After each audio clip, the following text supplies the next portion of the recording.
Apa mungkin ya setelah kita menunggui, terus kita nanti berada di pengadilan sorga, Tuhan bertanya begini kepada kita. Ini saya berbicara tentang Tuhan yang universal, saudara. Tuhan berkata begini, apa yang kamu perbuat selama di dunia? Kata kita begini, Tuhan, namamu sangat kubela, nabimu kubela, agamamu sangat kubela. Apa yang kamu lakukan untuk membela agamaku, kata Tuhan? Penjarakan orang. Udah banyak sekali orang kupenjarakan. Terus Tuhan berkata begini, wih mantap, ini baru umatku. Ku gebukin orang, ku aniaya, ku geruduk rumahnya, ku buat mereka ketakutan demi membela namamu Tuhan, nama nabimu, dan agamamu. Apa iya saudaraku, Tuhan begitu? Terus kita ngomong lagi, Tuhan sianu, kemarin dia melecehkan nabimu, aku hajar sampai habis-habisan. Wih, kata Tuhan, wah mantap, harus begitu kata Tuhan. Jadi gimana anak istrinya? Terpisah Tuhan. Karena dia sudah meninggalkan engkau, aku usir dari kampung. Kupisahkan dia dari orang tuanya. Wah, orang tuanya sedih. Wah, nangis-nangis terus orang tuanya. Aku bilang kepada orang tuanya, bujuk anakmu kembali supaya dia percaya kepada namamu Tuhan. Wah, mantap. Jadi nggak kalian pertemukan dia dengan anaknya? Tidak.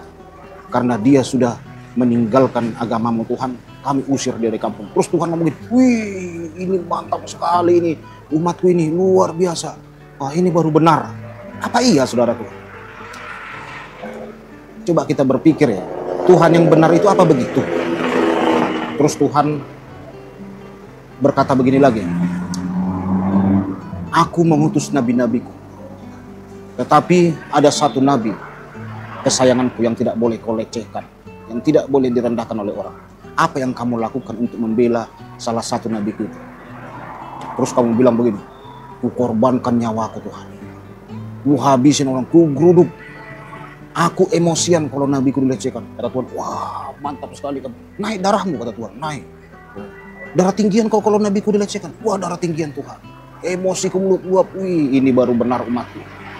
Setelah kamu emosi, apa yang kamu lakukan? Langsung ku penjarakan dia. Kalau nggak penjarakan, ku habisin nyawanya. Kalau nggak ku habisin nyawanya, ku gebukin.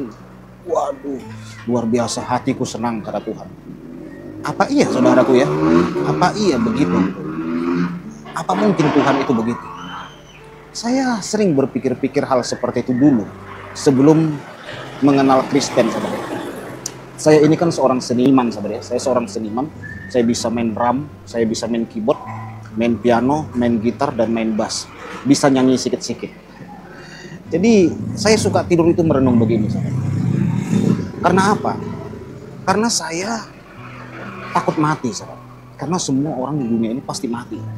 Tidak ada manusia yang tidak mati. Sehebat apapun engkau menjaga kesehatanmu, pasti ujungnya mati. Hari ini kau sakit, masuk rumah sakit, sembuh, lalu Anda pulang. Ingat, suatu saat pasti mati. Ateis, orang beragama pasti mati. Orang semua pasti mati, siapapun engkau. Sehebat apapun engkau olahraga, sehebat apapun engkau jaga kesehatan, makan yang sehat-sehat, suatu saat pasti mati. Ingat saudara, pasti mati. Tidak ada orang tidak mati. Nah, yang saya renungkan begini. Setelah saya mati, apakah saya masuk surga? Memang tidak sekomplit apa yang saya ilustrasikan tadi ya di awal. Tidak seperti itu. Tetapi saya pada masa dahulu sebelum kenal Yesus Kristus sebagai Tuhan dan Juru Selamat, saya merenung. Kenapa saya merenung? Karena saya ini dulu saudaraku bangga, emosi, bangga, naik darah, dan sangat bangga sekali marah untuk membela agama saya, membela nabi saya, membela Tuhan saya, membela kepercayaan saya. Mungkin hal ini tidak mungkin saya ceritakan di live ini. Apa yang saya lakukan untuk membela Tuhan saya? Ya, yang tahu keluarga saya lah saudaraku. Keluarga saya yang tahu. Mungkin ada sedikit-sedikit diceritakan oleh mama saya, adik-adik saya kepada sahabat dekat saya yaitu Effendi Usman, saudaraku ya, Evangelis Effendi Usman. Ada diceritakan, tetapi ini tidak mungkin saya ceritakan di live ini ya, karena pasti banyak yang tersinggung saudara. Saya sudah membela luar biasa. Apakah kalau saya mati pasti masuk surga? Saya merenung-merenung begini. Nah, terpintas dalam pemikiran saya pada masa itu. Apa iya nanti ya? Setelah saya melewati rambut di belah 7, Lalu saya bertemu dengan Tuhan yang saya sembah. Terus Tuhan angkat jempol kepada saya. Mantap hambaku. Sudah kamu gebukin si anu, ini itu. Sudah marah kamu, sudah emosi kamu demi membela namaku. Inilah umatku yang hebat. Oleh sebab itu surga aku taruh yang terbaik buatmu. Masa iya saudaraku, Tuhan itu menaruh surga yang terbaik buat saya karena saya gampang emosian, gampang marah, dan banyak memenjarakan orang, menggeruduki orang. Kan gitu saudara ya. Saya berpikir-pikir gitu ya. Saya berpikir-pikir, apa mungkin ya begitu Tuhan yang benar itu? Apa mungkin Tuhan yang benar itu begitu? Kalau begitu Tuhan yang benar, gak masuk akal gitu. Benar saudara. Coba kita merenung-merenung saudara ya. Merenung-merenung. Bagi saudara yang gampang marah, emosian, dan sering memenjarakan orang karena membela nama Tuhan. Coba saudara renung-renungkan. Renung-renungkan. Begini, saudara merenungkannya begini. Hukum karma apa yang akan saya alami nanti ke depan? Iya. Saudara tahu nggak? Ini kalau berbicara agama ya, berbeda dengan sosial. Kalau umpamanya ya keluarga kita diperkaos, dicabulin, lalu kita lapor ke polisi atau dirampok, ya oke lah saudara. Itu kan tidak masalah agama. Tapi ini kita berbicara tentang masalah membela agama saudara. Terus kita penjarakan orang. Orang ini sudah berumah tangga, punya anak, punya istri. Kita penjarakan orang karena kita membela agama kita. Sementara yang kita penjarakan itu juga membela agamanya, saudara. Nah, kita lakukanlah cara ini, kebohongan, kedustaan ini itu, supaya orang itu jeblos masuk penjara. Kita lakukan, kita bangga melakukan itu, kebohongan itu, dusta segala macam. Kita bikinlah penggiringan opini. Kita bikinlah bagaimana supaya kita ini benar. Nah kan gitu sahabat ya. Namanya juga membela kebenaran sebuah kepercayaan. Kita bikin. Lalu masuk penjara lah orang itu sahabat. Orang itu juga membela kepercayaannya sahabat. Iya kan? Nah saya membela kepercayaan saya, dia juga membela kepercayaan dia. Saya penjara. Masuklah dia saudara. Masuk, di penjara lah dia. Dianiaya. Istrinya dia tinggalkan. Seharusnya istrinya bisa bersama dengan suaminya, kita pisahkan. Karena kita membela agama. Kita pisahkan suami dan istri. Kita pisahkan hubungan anak dengan ayah. Kita nggak tahu loh, setiap malam anaknya itu nangis-nangis gitu kan. Kita nggak tahu. Karena kita membela Tuhan kita pun tega saudaraku ya. Tega kita. Anaknya nangis-nangis, makan nggak makan. Kita nggak tahu itu saudara. Alasan kita kan membela Tuhan kita. Puas hati kita. Wah, masuk dia. Menang agamaku. Apa iya Tuhan kita itu senang yang begitu saudara? Saya ingin kita berpikir sederhana ya. Sederhana. Begini. Apa iya Tuhan yang benar itu bangga kalau kita pisahkan ibu dan anak, anak dan bapak dengan ibu, suami istri dipisahkan? Apa iya Tuhan itu bergirang gitu, kesenangan gitu kalau kita lakukan hal yang begitu? Contoh begini ya, saya kasih lagi ilustrasi. Saya melihat ada seorang ibu dan seorang anak. Anak ini nggak tahu kenapa, entah apa penyebabnya, tiba-tiba dia tinggalkan agama ibunya. Dia tinggalkan agama ibunya. Lalu saya yang melihat itu marah, emosi, naik darah. Saya bilang, usir ini orang ini. Karena dia sudah meninggalkan agama kita. Saudara tahu, bisa saja ini ibunya tiap malam menangis merindukan anaknya. Siapa sih saudaraku yang tidak sedih dipisahkan dengan anak? Mungkin awal-awal ibu itu kesal ya, anaknya tinggalkan agama keturunannya. Tetapi ini loh, hati seorang ibu pasti sedih saudara. Tetapi karena saudara tidak boleh, karena dia sudah tinggalkan agama kita, tidak boleh kau bertemu. Awas kau kalau bertemu ya dengan anakmu, kami akan kerahkan massa di sini. Tidak boleh pulang kampung lagi, tidak boleh. Lalu ibu ini rindu sama anaknya, tetapi dia ketakutan dengan ancaman-ancaman yang katanya membela Tuhan, membela agama. Terus ketika kita tahu anaknya ini sembunyi-sembunyi mau pulang bertemu dengan ibu kandungnya, ibu yang melahirkan dia. Kita pun datang. Kenapa kau biarkan anakmu datang ke sini? Kita marah. Siapa kau bakar nanti kau buang. Jangan sampai ini membela nama agama. Coba kita pikir dengan akal sehat kita. Benarkah yang kita sembah itu Tuhan yang benar? Apakah kita benar-benar sudah bertuhan? Jangan-jangan kita sedang berhantu, saudara. Seperti yang saya katakan ilustrasi tadi. Apa mungkin Tuhan itu bangga yang begitu?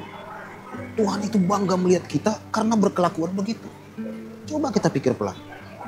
Apa mungkin Tuhan memberikan kita surga karena kita kasar, emosian, marah-marah, suka memisahkan anak dengan orang tua, suka melakukan ketidakadilan, suka menggeruduk orang? Apa mungkin Tuhan itu bangga, senang gitu? Saya kasih ilustrasi kedua lagi, sahabat. Nah, lalu di pengadilan sorga yang sama. Nah, setelah tadi ada seseorang yang berkata melakukan pembelaan agama dengan cara begini, lalu muncul seseorang lagi datang. Tuhan, ini saya. Apa yang kamu lakukan selama engkau ada di dunia? Kata Tuhan kepada orang berikutnya. Saya rajin beribadah. Saya melakukan firman. Apa yang kamu lakukan untuk membela nama nabiku, nama agamaku, nama diriku, kata Tuhan. Tuhan, aku mengasihi mereka. Aku katakan, aku mengampuni mereka. Aku mengasihi mereka. Ketika namamu dihina, nabimu diolok-olok, aku berkata, Tuhan, ampuni. Aku mengasihi. Lalu Tuhan mendengar pernyataan begitu, sudah marah, ke neraka kamu. Kenapa kamu tidak emosi, tidak marah-marah, tidak naik darah, tidak menggeruduk, tidak memenjarakan, tidak melakukan hal-hal kekerasan demi membela namaku? Tuh, orang tadi berkata, oh Tuhan, jadi syarat harus masuk surga itu harus begitu. Ya, kenapa kamu tetap menjadi orang baik? Harus kamu pisahkan dong orang tua dengan anak. Itu, Tuhan, saya nggak tega memisahkan orang tua dengan anak. Saya nggak tega Tuhan. Oh, kalau begitu kamu masuk neraka. Apa mungkin Tuhan begitu, sahabat? Saya rasa tidak lah. Tuhan itu tidak mungkin begitu, sahabat ya. Lalu orang tadi yang mau masuk neraka itu pun pasti pening dia, sahabat. Saya salah. Masuk surga atau apa ini? Pasti begitu, saudaraku. Nggak mungkin Tuhan yang benar begitu. Ada orang pernah berkata begini kepada saya ya, dulu. Saya bertanya begini, kenapa kita membela agama ini sampai sebegitunya? Saya katakan kepada seseorang, teman saudara, guru saya lah. Karena lama-lama saya jadi sadar, saudaraku. Ini saya rasa tidak benar, kan gitu ya, saudara. Lama-lama saya sadar. Saya tanyalah kepada dia. Penjelasannya begini. Kamu ketika orang tuamu diejek-ejek, marah gak? Marah, saya bilang. Ketika keluargamu dihina-hina, marah gak? Marah. Nah, itu baru mantap. Begitulah kita yang bertuhan ini, katanya gitu. Kalau keluarga kita dihina, orang tua kita dihina, direndahkan, kita harus marah. Jadi dulu saya berpikir pernyataan itu memang benar, sahabat ya. Wah, betul juga ya. Kita harus marah, kita harus emosi. Makanya kalau saudara melihat ya, ada orang menghabisi nyawa orang, terus dia masuk penjara. Pasti saudara sering temukan komen begini, wah hebat, dia masuk penjara demi membela nama baik keluarganya. Bagus itu, habisi nyawa orang itu demi membela harga diri keluarganya. Kan seringnya saudara temukan itu dianggap seperti pahlawan loh, menghabisi nyawa orang, menggebukin orang demi membela harga diri keluarganya. Nah, tetapi begini saudara ya, saya berikan sebuah pernyataan lagi, begini. Menurut saudara, orang tua yang begitu benar nggak? Benar nggak? Menurut saya, kalau ada orang tua, saudaraku, yang bangga anaknya menghabisi nyawa orang, gebukin orang, penjarakan orang karena membela nama bapaknya, terus anaknya ini akhirnya dipenjara, bisa saja seumur hidup ditembak mati. Bagi saya, orang tua yang bangga seperti itu adalah orang tua yang jahat. Kenapa? Ya, itu orang tua yang jahat. Dia hancurkan masa depan anak. Orang tua yang baik seharusnya ngomong begini. Ketika anaknya berkata begini kepada bapaknya, Pak, nama bapak tadi dilecehkan, nama abang dilecehkan, nama ibu direndahkan. Aku emosi, Pak, naik darah. Nah, kalau orang tua yang jahat pasti ngomong, wah mantap nak, kamu emosi. Berapa kali kamu gebukin dia? Wah, sampai babak belur lah. Luar biasa. Harus begitu ya nak ya. bangkitkan terus amarahmu, bangkitkan emosimu terus. Itu kalau orang tua yang jahat. Orang tua yang baik pasti berkata begini, nah biar saja, Tuhan itu hidup, serahkan semua kepada Tuhan. Saat ini kamu direndahkan, ampuni dia, kasihi dia, Tuhan akan angkat kamu. Banyak kejadian di dunia ini sahabat. Dulu orang itu dibully, tetapi karena dia sabar, Tuhan angkat derajat, Tuhan angkat martabat. Saya beberapa kali ketemu orang yang dulu saya rendahkan, sekarang dia jadi direktur. Bayangkan, teman-teman sekolah saya yang suka membuli dia, pada kerja di situ semua, jadi anak buahnya. Ya, saya pernah reunian, saudara. Yang dulu kita tokok kepala itu, saudara. Sekarang, saudara, teman yang nokok-nokok kepalanya itu asal ketemu dengan yang dibeli, cium tangan, saudara. Bos, cium tangannya, saudara. Bayangkan, sebegitunya Tuhan balikkan keadaan. Saya melihat dia tidak pernah membalas. Rambutnya dulu keriting, walaupun dia tidak hitam, saudara, tapi ada pentilnya dulu di sini, saudara, ya, agak panjang ini. Sering kami hina-hina, bully-bully karena ada pentilnya, udahlah keriting, pentilnya begini. Zaman-zaman sekolah, sahabat ya. Mulutnya pun lebar sekali begini, saudara ya. Nah, mohon maaf sekali lagi. Tetapi dia tidak pernah membalas, senyum terus dia. Makanya karena sudah kami capek membuli dia dengan nama si pentil, kami juluki dia dengan nama si senyum. Karena asal dihina senyum gitu. Udahlah mulutnya lebar, saudara, senyum dia gitu ya. Tambah emosi. Tapi tahukah saudara, hampir semua orang yang membuli dia sekarang jadi anak buahnya di kantor. Dia menjadi presiden direktur. Perusahaannya lumayan besar, saudara, di daerah saya. Asal ketemu cium tangan semua yang membuli dia itu, termasuk saya. Coba kalau dia bertemu dengan orang tuanya yang jahat, saudara. Kalau dia bertemu dengan orang tua yang jahat, orang tuanya berkata, lawan, habisi, bela nama orang tuamu. Terus ini tadi pasti tidak akan merasakan menjadi itu. Kenapa? Ya dia pasti berhadapan dengan hukum, masuk penjara. Ya kan? Masuk penjara dia. Begitu besarnya kuasa Tuhan untuk membalikkan keadaan. Nah, orang tua yang baik sudah pasti berkata begitu. Nah, jangan kamu marah. Tuhan melihat dari surga. Ampunilah, kasihi dia. Pasti Tuhan akan balaskan. Karena apa, saudara ya? Hukum tabur tuai itu berlaku. Apa yang kamu tabur itu yang kamu tuai. Kalau kamu suka menabur yang jahat, kamu akan menuai yang jahat. Kalau kamu suka sekali membela nama agama, terus menggeruduk, memenjarakan orang, suatu saat kalau enggak, engkau, anak cucumu akan digeruduk oleh orang, akan dipenjarakan oleh orang. Saat ini engkau akan berbahagia, mungkin menang, rasa menang. Tetapi ingat, hukum karma, hukum tabur tuai itu pasti terjadi. Semua orang pasti merasakan, akan mendapat itu, saudara. Itu sampai 7 keturunan menurut Alkitab. Nah, saudara akan merasakan. Makanya buru-burulah minta ampun kepada Tuhan. Tuhan, aku dulu gampang marah, gampang emosi. Ampuni aku, Tuhan. Ampuni aku yang gemar sekali menggeruduk orang, gemar sekali marah. Ampun. Supaya apa? Supaya kutuk itu diputuskan. Ada orang bertuhan memang begitu, sahabat ya. Ada orang bertuhan itu bangga marah, bangga emosi. Ada memang orang tua juga memang begitu, saudaraku. Ada orang tua begitu, ingin masa depan anaknya itu hancur. Disuruh anaknya itu emosian, marah-marah, ngamuk-ngamuk. Kamu harus bela nama baik orang tuamu, harus bela nama baik ibu abangmu. Kamu harus, kalau kamu di penjara nanti karena membela nama orang tuamu, kamu adalah orang yang kami anggap pahlawan di tempat itu. Bagaimana Pak dia jadi pahlawan, sahabat?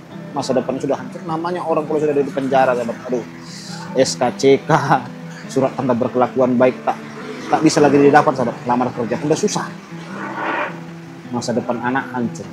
Itulah orang tua yang jahat. Orang tua yang baik yang saya bilang tadi ya, pasti memberikan nasihat yang terbaik.